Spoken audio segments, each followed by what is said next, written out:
అందరికీ నమస్కారాలు.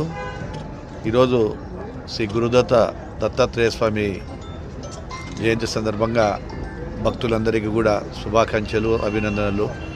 అదేవిధంగా ఈ యొక్క దేవాలయం షిరిడి సాయి కమిటీ వారు దాదాపుగా ఒక 9 నెలల కిందట 7 సంవత్సరాలు కష్టపడి ఈ నేషనల్ హైవే మార్గంలో బ్రహ్మాండమైనటువంటి దేవాలయాన్ని నిర్మించారు. సాయిబాబా భక్తులందరూ కూడా ఎవరెక్కడికి వెళ్ళినా కష్టకాలంలో ఆ బాబా అందరినీ కూడా ఆశీర్వదిస్తాడు. బాబాకు వారిని నమ్మిన వారికి ఎప్పటికీ కూడా ఇబ్బందులు రావు అనేటువంటి నమ్మకంతో ప్రజలందరూ కూడా ఈ మధ్యన బాబా చెప్పినటువంటి మార్గంలో నడవాలని చెప్పి బాబా ఎప్పుడు కోరుకునేవారు. అదేవిధంగా ఈరోజు డోన్ పట్టణంలో హైవేలో బ్రహ్మాండంగా కట్టినటువంటి దేవస్థానానికి కూడా నేషనల్ హైవే రోడ్డు ద్వారా చాలామంది రావటం, ఇక్కడ దర్శనం చేసుకొని పోవడం జరుగుతూ ఉంది. అదేవిధంగా కమిటీ సభ్యులు కూడా దీన్ని బ్రహ్మాండంగా మెయింటైన్ చేస్తూ ఉన్నారు.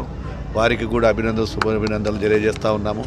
అదేవిధంగా ఇక్కడికి వచ్చినప్పుడు గతంలో కూడా ఇక్కడ పక్కనే ఉన్నటువంటి బ్రిడ్జి కావాలి, మాకు ఇక్కడ డైరెక్ట్గా రావడం ఇబ్బంది అన్నారు.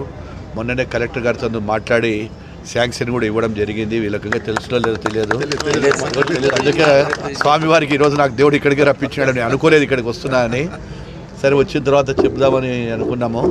అది కూడా నేను వాళ్ళకి చెప్పాము.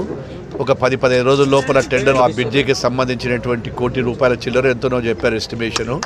ఆ ₹1 కోటి చిల్లర కూడా శాంక్షన్ చేసి తొందరలోనే ఆ బ్రిడ్జి కూడా నిర్మిస్తే టౌన్లో పట్టణంలో నుంచి వచ్చే వాళ్ళకి అందరికీ కూడా మంచి సదుపాయంగా ఉంటుందని చెప్పి భక్తులు, తర్వాత సుబ్బారెడ్డి, గౌరవ శాసనసభ్యులు సూర్యప్రకాష్ రెడ్డి అన్న గారు కూడా గతంలోనే చెప్పింది ఖచ్చితంగా అది కావాలి.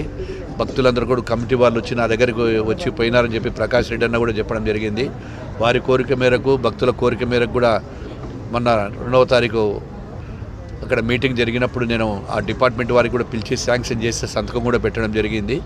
ఏది ఏమైనా భక్తులందరికీ కూడా స్వామివారి దయ ఉండాలని, ఈ యొక్క నియోజకవర్గంలో అన్ని సదుపాయాలు అందరికీ భాగం ఉండాలని చెప్పి భగవంతుని కోరుకుంటా ఉన్నాను. మీరు ఆల్రెడీ చూస్తున్నారు కదా, కలిపినారా లేదా అనేది. అన్నీ అయిపోయినాయి. కన్ఫ్యూజన్ ఏం లేదు, క్లారిటీ ఉన్నారు. అలాగే ఇక్కడ ఫ్లైఓవర్ లేనందుకు యాక్సిడెంట్లు ఎక్కువ అవుతున్నాయి సార్. ఫ్లైఓవర్ నీకు సపరేట్ బ్రిడ్జ్ చేస్తున్నాం కదా, ఫ్లైఓవర్తో ఏం సంబంధం. ఇంకా హైవే మీద వెళ్ళే వాహనాలు, హైవే వీళ్ళ వాళ్ళకు ఏదైతే సపరేట్గా బ్రిడ్జి ఉందో ఆ బ్రిడ్జి అక్కడ పోయినప్పుడు ఆటోమేటిక్గా స్లో అవుతుంది.